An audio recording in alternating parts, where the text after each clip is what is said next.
नमस्कार दोस्तों, जय श्री राम। दोस्तों, आज हम बात करने जा रहे हैं एक ऐसी चौंकाने वाली खबर पर जिसने पूरे यूरोप और भारत के रिश्तों को हिलाकर रख दिया है। यह खबर भारत के लिए एक जबरदस्त मौका लेकर आई है।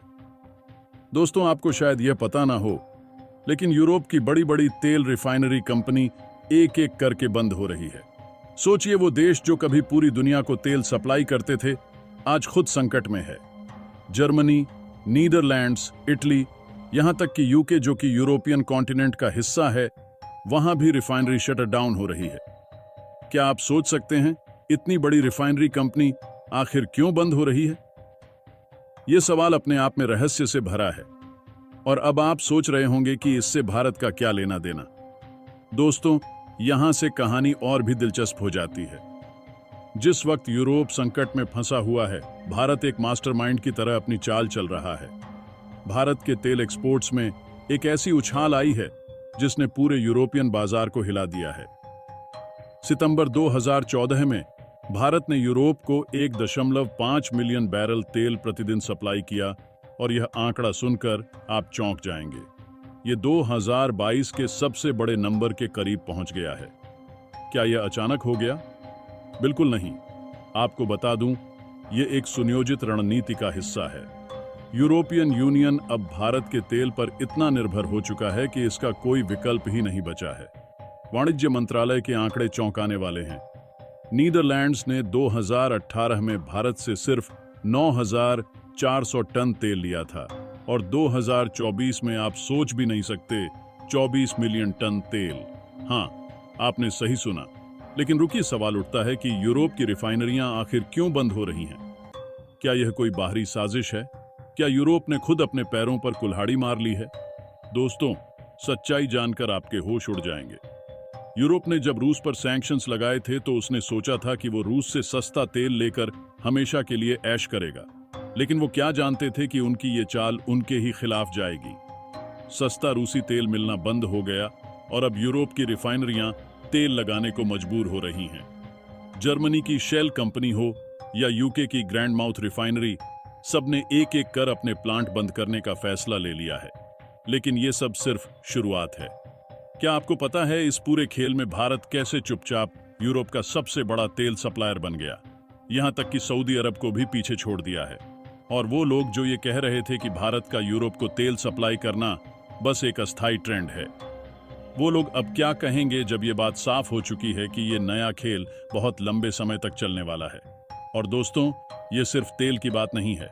ये कहानी है नए वैश्विक शक्ति संतुलन की, जहां भारत अपनी स्थिति को और मजबूत कर रहा है। यूरोप, जो कभी अपनी शर्तों पर दुनिया को तेल सप्लाई करता था, अब भारत की तरफ देख रहा है। क्या यह स्थिति और भी गंभीर होगी? क्या भारत इस मौके का पूरा फायदा उठाएगा? और क्या यूरोप की रिफाइनरियां फिर कभी उठ पाएंगी? अब यहां आता है सबसे बड़ा सवाल। क्या रूस और यूक्रेन के बीच चल रही तनातनी ने भारत को यह मौका दिया? जब रूस को दुनिया के कई देशों ने दरकिनार कर दिया, तब भारत ने एक अद्भुत कूटनीतिक चाल चलते हुए रूस से सस्ता तेल खरीदा और उसे प्रोसेस कर यूरोप को एक्सपोर्ट किया। इससे यूरोप का संकट बढ़ता गया और भारत की कमाई भी बढ़ती गई। क्या आपको अंदाजा है यूरोप को यह बात कितनी परेशान कर रही होगी कि जिस देश पर वह कभी अपनी औद्योगिक नीतियों से हावी था, आज वह उनका सबसे बड़ा तेल सप्लायर बन चुका है। यूरोप अब पूरी तरह से भारत पर निर्भर हो चुका है। अब उनका भारत से पीछा छुड़ाना नामुमकिन है, और यही भारत का असली मास्टर स्ट्रोक है। भारत ने ऐसे समय में कदम बढ़ाया जब यूरोप के पास कोई दूसरा विकल्प नहीं था। चाहे यूके हो, फ्रांस, जर्मनी, इटली या स्पेन, ये सभी देश भारत की तरफ देख रहे हैं, क्योंकि उनका पूरा तेल सप्लाई चेन डांवाडोल हो चुका है। भारत धीरे धीरे सिर्फ तेल एक्सपोर्ट में नहीं, बल्कि एक ग्लोबल एनर्जी हब बनने की ओर बढ़ रहा है। यूरोप के मौजूदा हालात ने भारत के लिए नया दरवाजा खोल दिया है। आने वाले 5 से 7 सालों में भारत खुद को सिर्फ तेल प्रोसेसिंग नहीं, बल्कि क्लीन एनर्जी, टेक्नोलॉजी और हाइड्रोजन उत्पादन के लिए भी प्रमुख सप्लायर के रूप में स्थापित करेगा। भारत ग्रीन हाइड्रोजन के क्षेत्र में एक बड़ा लीडर बन सकता है, और यह उसके पारंपरिक तेल निर्यात को पूरक बना सकता है, जिससे उसकी पकड़ और मजबूत होगी। तेल के अलावा यूरोप अपनी रिफाइनरी तकनीक के आधुनिकीकरण और प्रबंधन के लिए भी भारत पर निर्भर हो सकता है। भारत अपनी तेजी से विकसित हो रही टेक्नोलॉजी सेक्टर और ऊर्जा क्षेत्र में सुधार के चलते यूरोप की पुरानी रिफाइनरी को अपग्रेड करने के लिए टेक्नोलॉजिकल सपोर्ट भी प्रदान कर सकता है। यह संभावित रूप से एक नया व्यापारिक संबंध स्थापित करेगा, जहां यूरोप सिर्फ तेल ही नहीं बल्कि ऊर्जा प्रबंधन के लिए भी भारत की ओर देखेगा। भारत और रूस के बीच लंबे समय से चली आ रही रणनीतिक साझेदारी को एक नया मोड़ मिल सकता है। रूस यूरोप के साथ अपने ट्रेड संबंधों के बिगड़ने के बाद भारत को अपने तेल और ऊर्जा निर्यात का सबसे बड़ा भागीदार बना सकता है। यह साझेदारी केवल व्यापारिक नहीं होगी बल्कि राजनीतिक रूप से भी वैश्विक संतुलन को बदलने का कारण बनेगी। भारत रूस से सस्ता तेल खरीदता रहेगा और रूस से भारत को मिलने वाली गुप्त छूट से भारत की स्थिति और भी मजबूत हो सकती है। यह सुनने में अविश्वसनीय लगे, लेकिन आने वाले समय में हम देख सकते हैं कि भारतीय कंपनियां यूरोप की कुछ संघर्षरत रिफाइनरियों का अधिग्रहण कर सकती हैं। जैसे यूरोप की रिफाइनरी कंपनियां घाटे के चलते बंद हो रही हैं, भारत की मजबूत तेल और गैस कंपनियां इन परिसंपत्तियों का अधिग्रहण कर सकती हैं।